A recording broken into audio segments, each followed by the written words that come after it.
আইতেন আমার করে গল্প স্বল্প করতেন। আল্লাহ আমি বন্ধু তো দেখলাম জান। আচ্ছা আসে দুটো বিড়ি টান মারে আসি। আসো শালা কমে মাথা ভাই বাত ভাই ভাই বাত ভাই ভাই ভাই ঠিক আছে বাস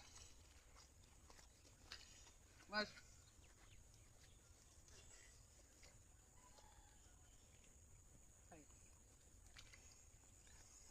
আব্বা নে ভাই আমি না মুতি আসি। হ্যাঁ বলছি তুমি মজা করে বলছি দুটো টান দিয়ে যাবা বলছি যদি দিন খাবার যাবে টান দিয়ে এই সুজিত ভাই তুই এত জানিস তো কবু কে সুধীর ভাই যা যা সুধীর ভাই এটা টানবি না তা আমার কোয়া জানে হাই